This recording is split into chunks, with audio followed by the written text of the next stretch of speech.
The Autobiography of C.H. Spurgeon, Chapter 104, My Last Letters from Mentone, by Mrs. C.H. Spurgeon.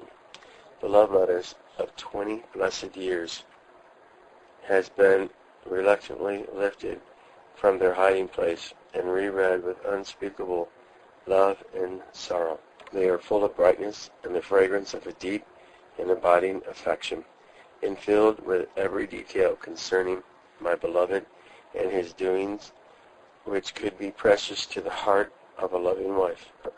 But alas, each year some part of the holiday time at Mentone was overshadowed by what appeared to be an inevitable illness, when the dear pastor was laid aside, and days and nights of wearisome pain were appointed to him.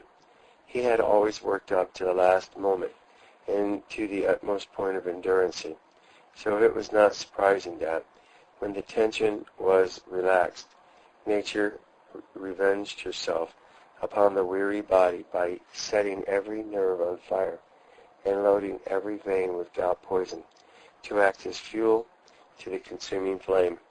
I feel as if I were emerging from a volcano, he wrote, at the beginning of a convalescent period, and even at such a time his sense of humor asserted itself where his pen had sketched the outlines of a conical hill, out of the crater of which his head and shoulders were slowly rising, while the still imprisoned lower limbs set forth the sad truth that all was not yet well with him. These chronicles would scarcely be complete without some further particularities concerning his life on the Riviera, how he enjoyed his pleasures, how he bore his pains, how he worked when God gave him relief from sickness, and how always and ever his loving heart was at home with me. He kept up a daily correspondence with unflagging regularity, and when unable to use his pen through severe suffering or weakness, the letter came as usual, either dictated by him or altogether written by his devoted secretary. I have selected as the material for this chapter the last letters which were written to me from Mentone, and which cover a period of nearly 3 months, for he left London on November the 11th, 1890, and returned February 5th, 1891. The next time he visited the place he loved so well, God gratified his longing, cherished for years, to have me with him. But alas, I went out full, and the Lord brought me home again empty. For after enjoying 3 months of exceeding sweetness, I unexpectedly found that I had gone to Mentone to see my beloved die. Passing over the days of travel which had no special interest, the arrival at Mentone is thus recorded on a postcard. What heavenly sunshine! This is like another world. I cannot quite believe myself to be on the same planet. God grant that this may set me all right. Only 3 other visitors in the hotel. 3 American ladies. Room for you. So far we have had royal weather, all but the Tuesday. Now the sea shines like a mirror before us. The palms in front of the windows are as still as in the Jubilee above. The air is warm, soft, balmy. We are idle, writing, reading, toning. Mentone is the same as ever, but it has abolished its own time and goes by Paris. This bright opening of a holiday was quickly overclouded, for the next day came the sad news that gout had fastened upon the poor patient's right hand and arm and caused him weary pain. When he wrote, "The day is like one in Eden before our first parents fell. When my head is better, I shall enjoy it. I have EAUDE, capital COLOGNE, dripped on to my hot brain box, and as I have nothing to do but to look out on the perfect scene before me, my cast is not a bad one. But alas, the case proved to be very serious, and a painful time followed. These sudden attacks of the virulent enemy were greatly distressing and discouraging. One day Mr. Spurgeon would be in absolute health and good spirits, and the next his hand or foot or knee would be swollen and inflamed. God would have developed, and all the attendant evils of fever, unrest, sleeplessness, and acute suffering would manifest themselves with more or less severity. In the present incident, the battle raged for 8 days with much fury, and then God gave victory to the anxious combatants and partial deliverance to the poor prisoner. My daily letters written by Mr. Harold during this period were very tender records of the sick room experiences, every detail told and every possible consolation offered. But it was a weary season of suspense for the loving heart, 1,000 miles distance, and the trial of absence was multiplied tenfold by the distress of anxiety. In the first letter Mr. H. wrote, he said, the one continual cry for Mr. Spurgeon is, I wish I were at home, I must get home. Just to pacify him, I have promised to endure about the through trains to London, but of course it would be impossible for him to travel in his present condition. Everyone is very kind, sympathetic, attentive, and ready to do anything that can be done to relieve or cheer the dear sufferer. I have just asked what message he wishes to send to you. He says, give her my love, and I say I am very bad, and I wish I were at home for her to nurse me. But, as I am not, I shall be helped through somehow. Curiously enough, the Times of the following day had a paragraph to the effect that Mr. Spurgeon will stay at Mentone till Friday. And when Mr. Harold read this aloud, the dear patient remarked, I have not said so, but I am afraid I shall have to do it. And the prophecy was fulfilled. After 8 days and nights of alternate progress and drawback, there came to me a half sheet of paper covered with extraordinary hieroglyphic characters, at first sight almost unreadable. But love deciphered them, and this is what they said. Beloved, to lose right hand is to be dumb. I am better except at night. Could not love his darling more. Wished myself at home when pain came. But when worst, this soft, clear air helps me. It is as heaven's gate. All is well. Thus have I stammered a line or two. Not quite dumb, bless the Lord. What a good Lord he is. I shall yet praise him.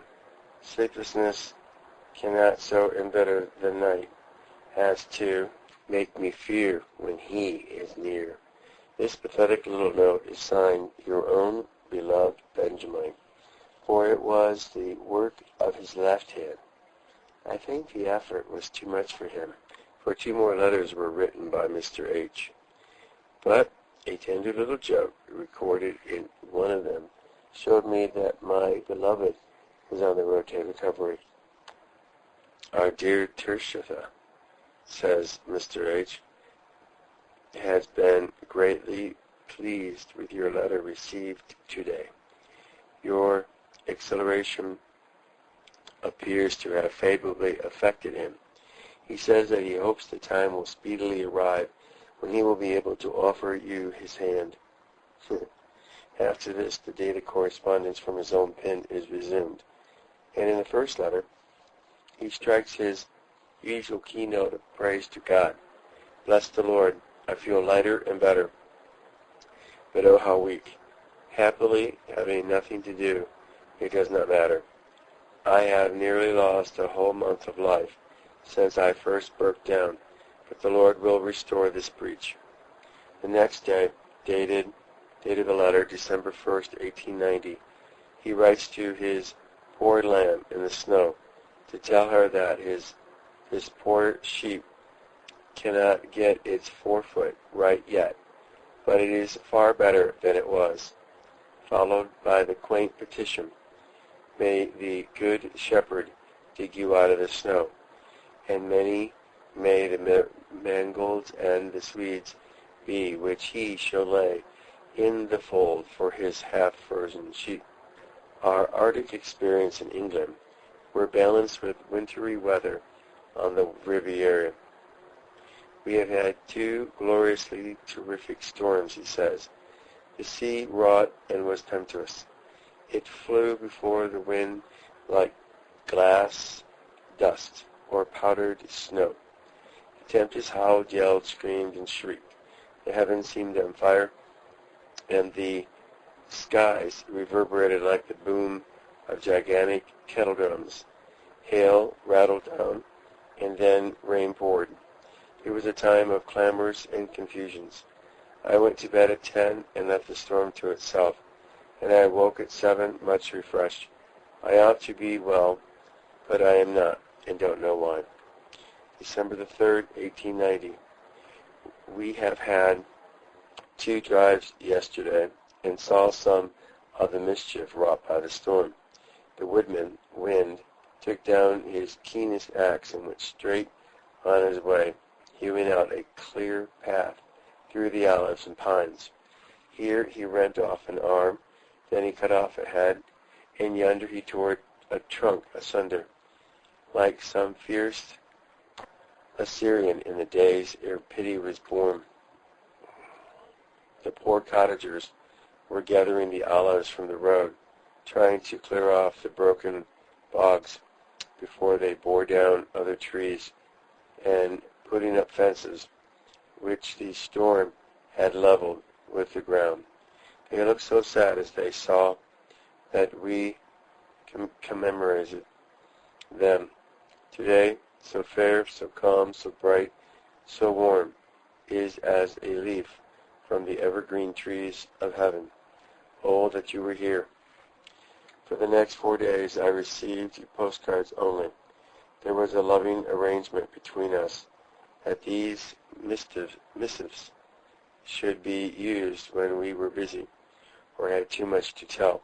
But my beloved could always say a great many things on these little messengers. He knew how to condense and crystallize his thoughts so that a few brief choice sentences conveyed volumes of tender meaning. I have commenced this chapter with facsimiles of 2 of his poetic postcards of earlier dates. Here are 2 specimens belonging to the period of which I am writing. Mentone, Sunday, December 7, 1890. Mia Carissima, your praise of my letters prompted me to write more, but your royal commands restrict me to a card, and they are wise. Much love. Parcel has arrived, all that I want. If specially good books come, you might get Mr. Keyes to take 2 or 3 to Cook's office for Luscol to bring to me. He travels every week to and fro. It was wet yesterday, and I went out a very little walk. Mean to walk every day, but find my feet painful, as if I could count all my bones. Yet I am each day better. Today is dull and by no means tropical, but oh so quiet. I am praying that the report may flow as streams in the desert.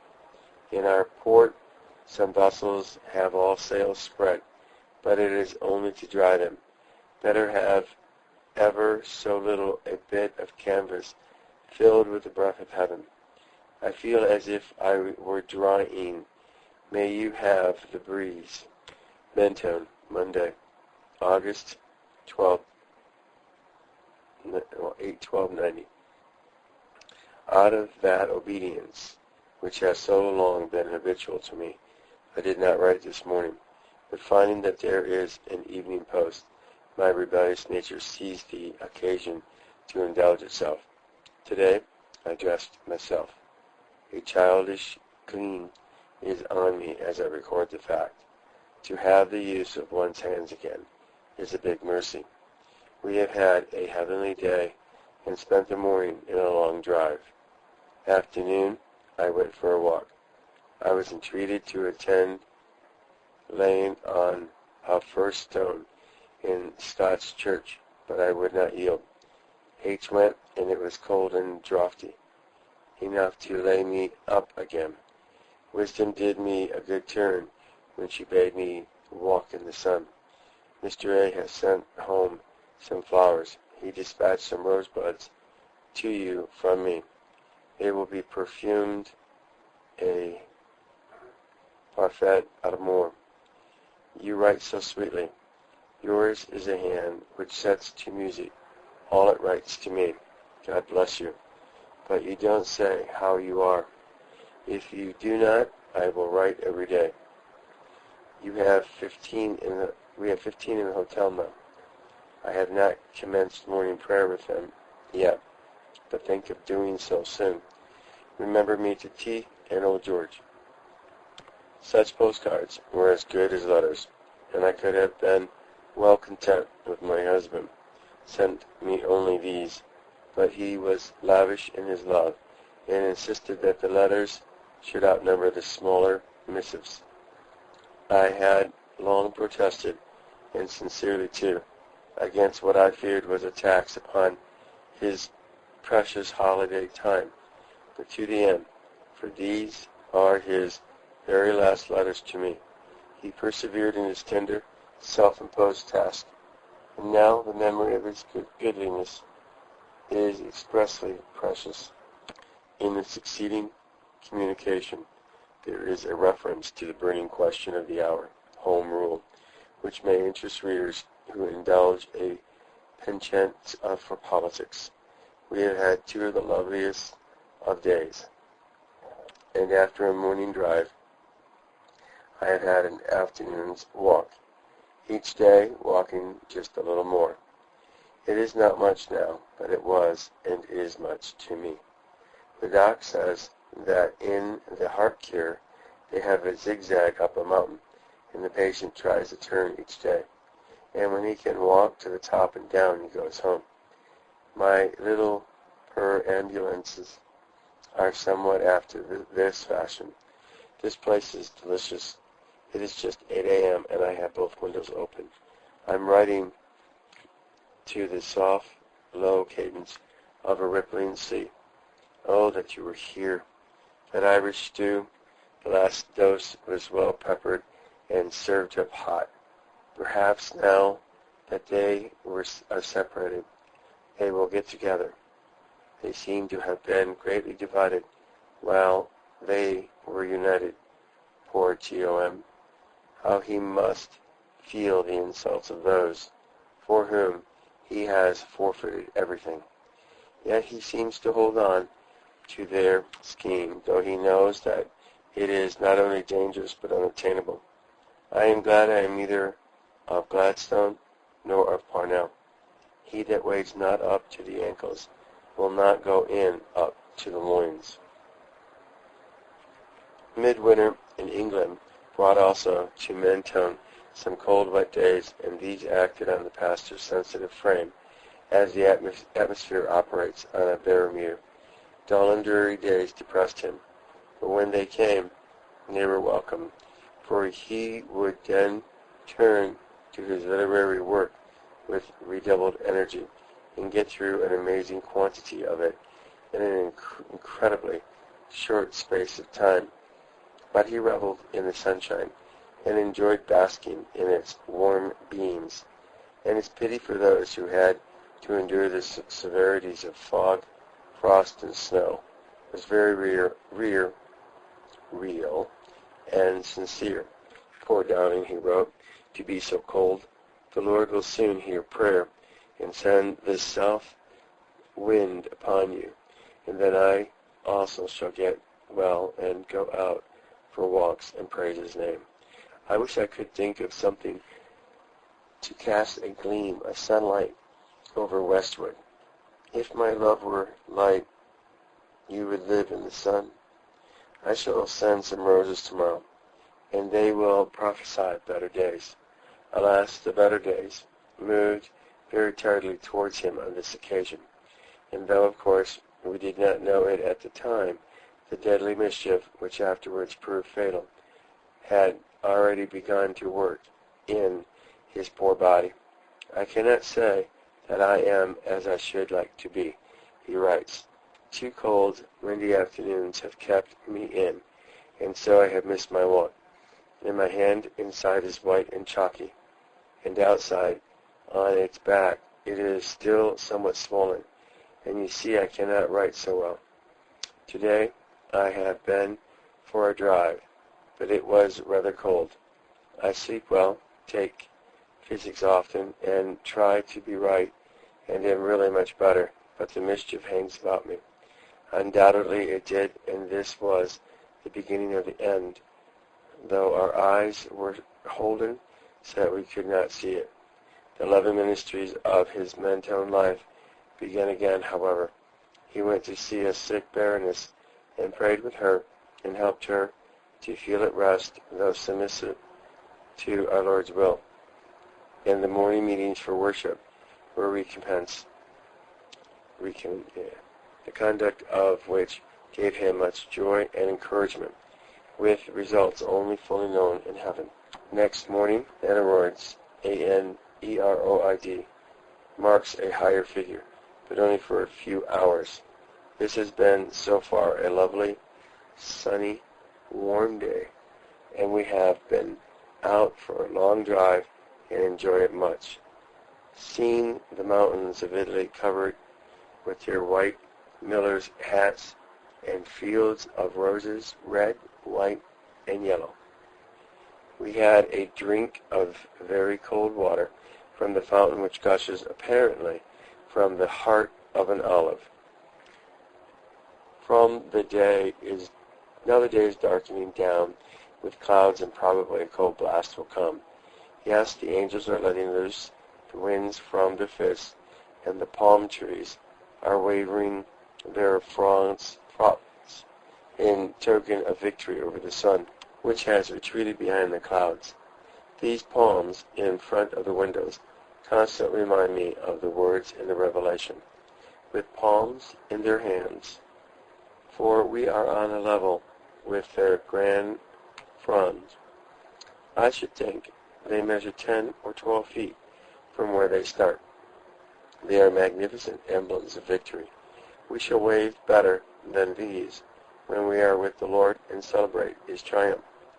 Day after day, these barometric fluctuations agitated the dear patient and seemed to retard his recovery, but they were only the outward indications of a deep-seated internal trouble.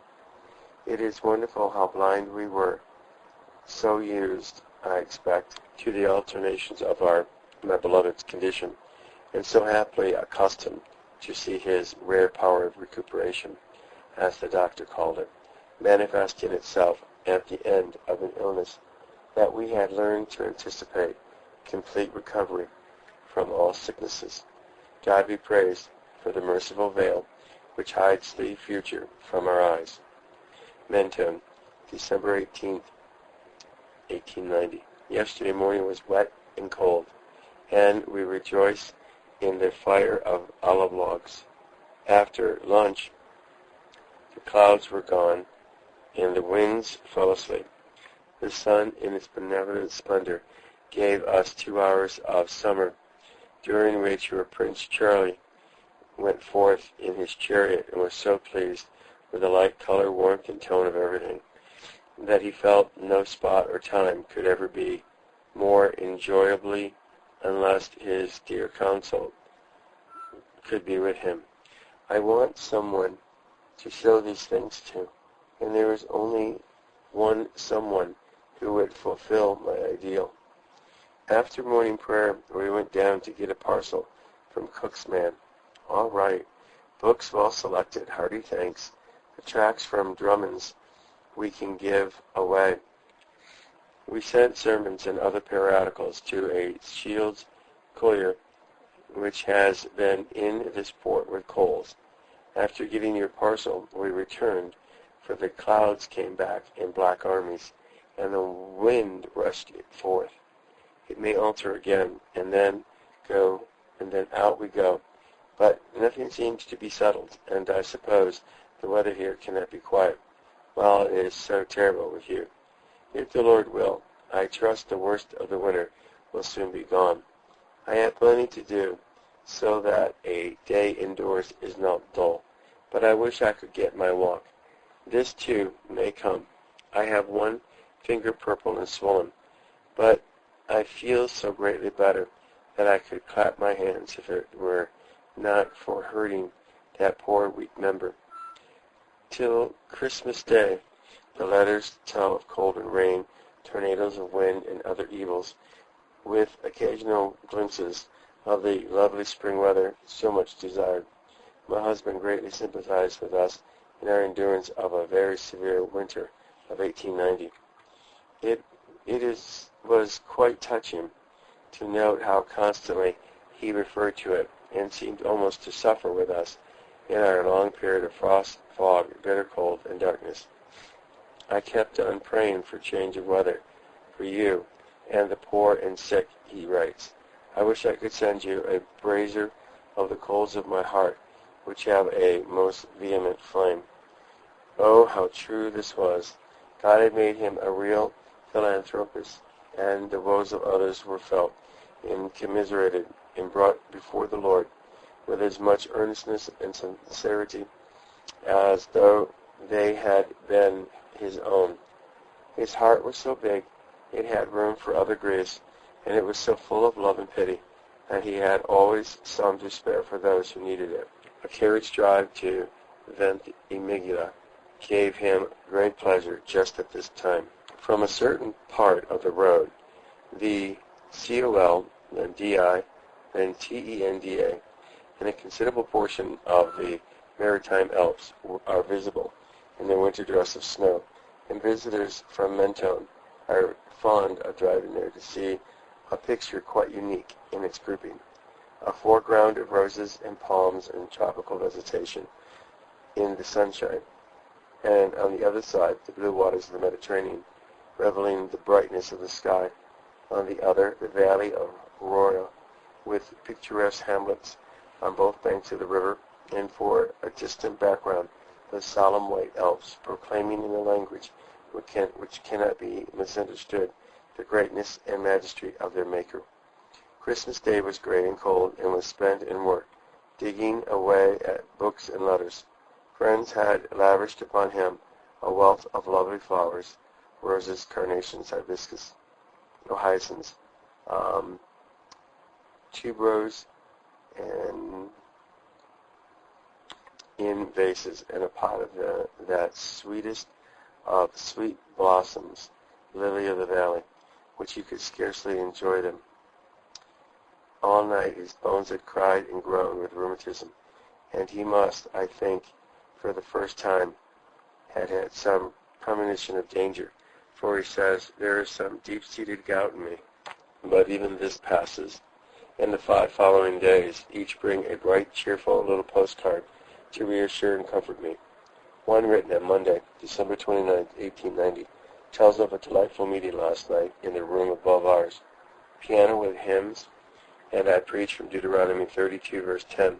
Glad to review the goodness of him who found, led, taught, and kept me.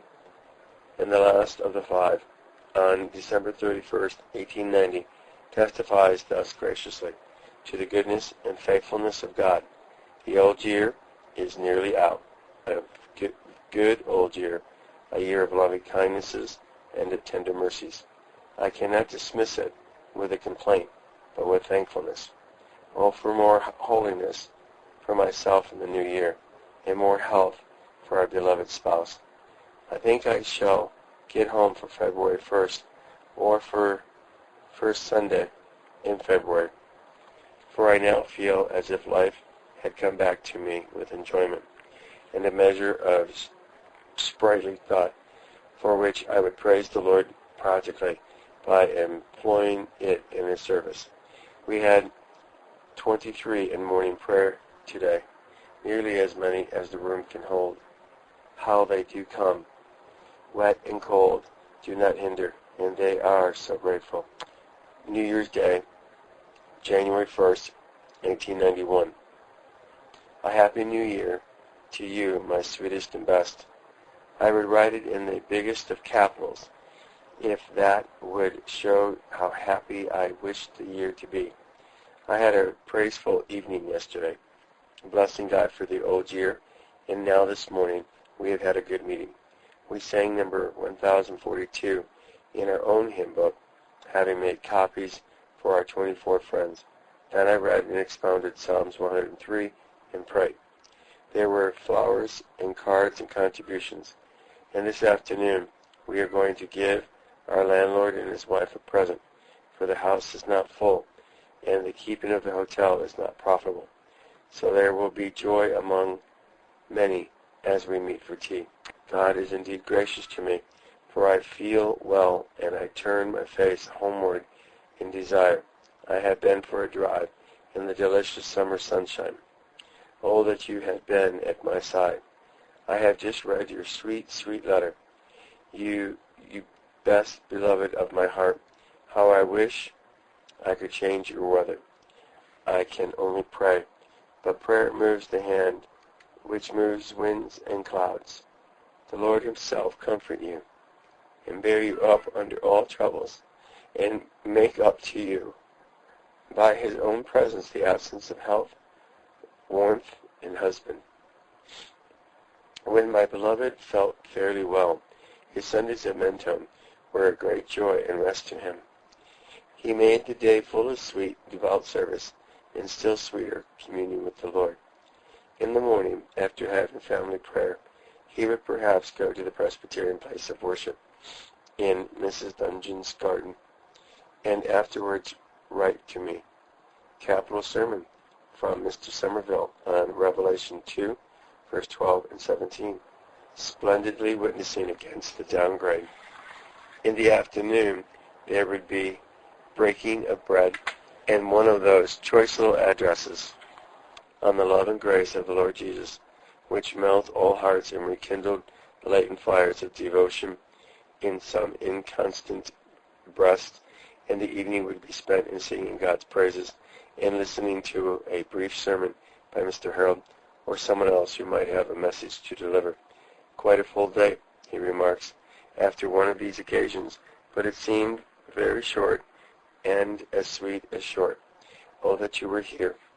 The holy, happy influence of these Sabbaths overflowed into the days of the week, which to my beloved were as much Lord's days as those set apart by law and gospel. The company at morning worship grew larger every week. The adjoining room had to be thrown open, and one very cold day he wrote, I wondered to see my visitors assembled, to the great number of 41, and they do not want to go away from what some of them call this dear room.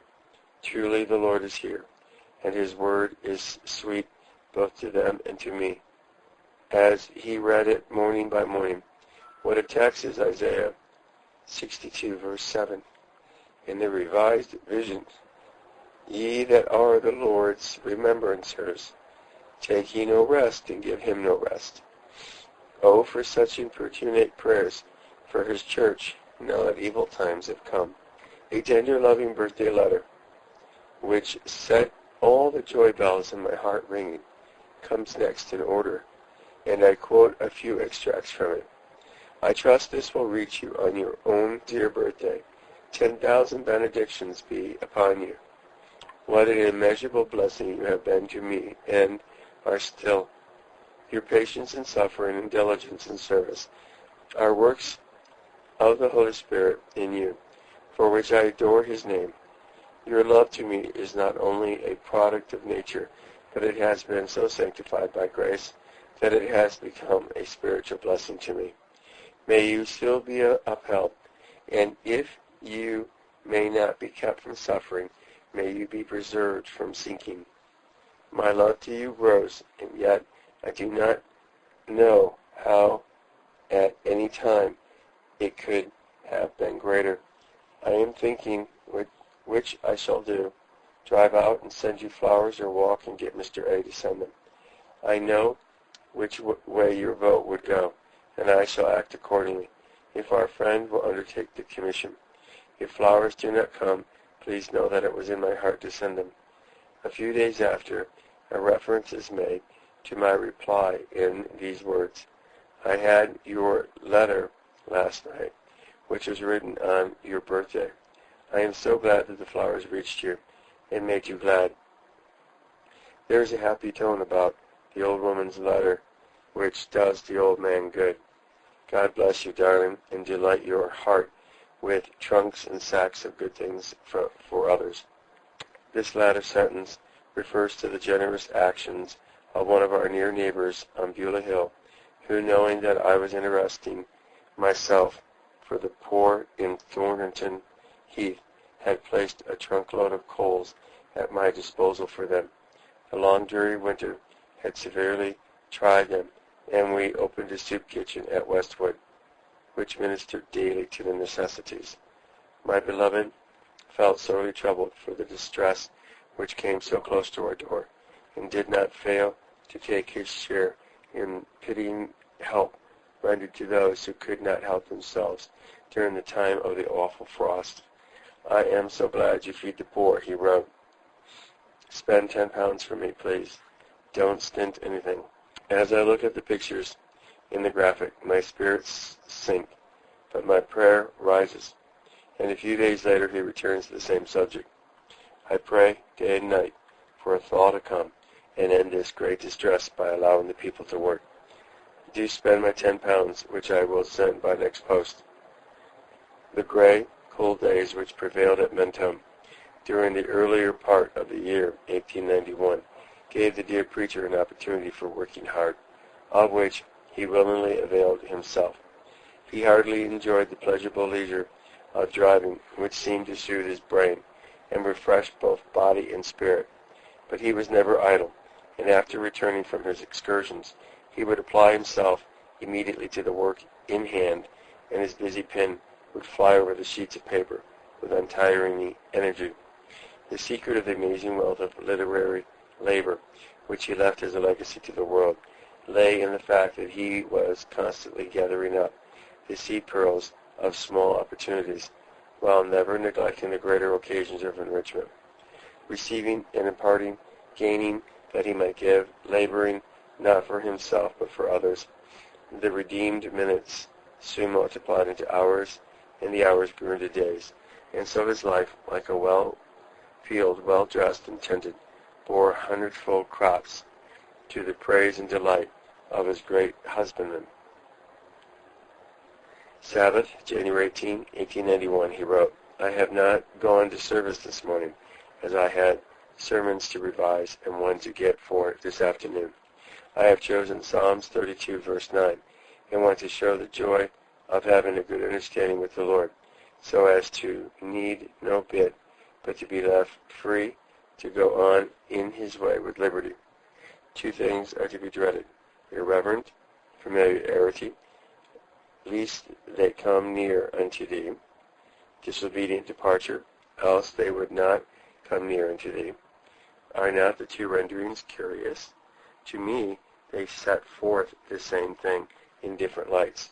Note in the RV, whose trappings must be bit and bridle, as if even they were made ornamental, and our inflictions and afflictions became our decorative equipment, yet even then not desirable. Oh, to be guided by the Lord's eye." Further on, I am told that he had a good service from the text mentioned, and then that he had been able to revise 6 sermons ready for printing when double numbers were wanted, or to be used as I should be ill.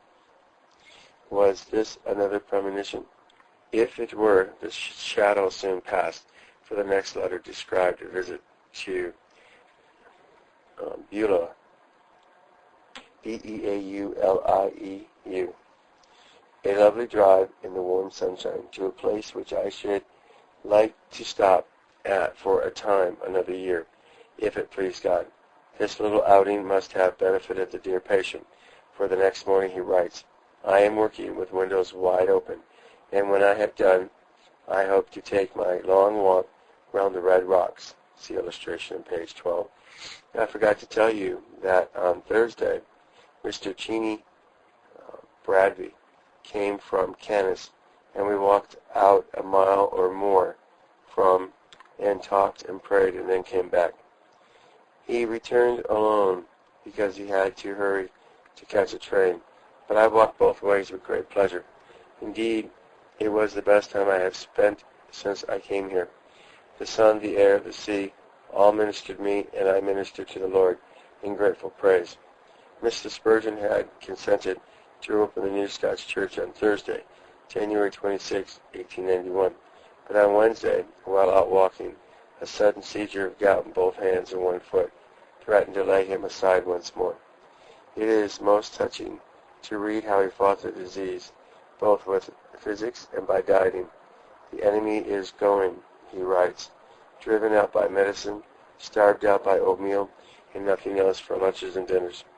He took the service at the Scotch church, though so utterly unfit for it, and got through the sermon with trembling knee, and the bell gone out of my voice. So extremely sensitive as my beloved was to any degree of pain, it was simply marvelous how he overcame this weakness of body and served while suffering, when work for the Master called forth his spiritual energies. Many a time at the tabernacle, how he painfully limped into his pulpit, leaning heavily on his stick, and unable to stand, has preached kneeling with one knee on a chair.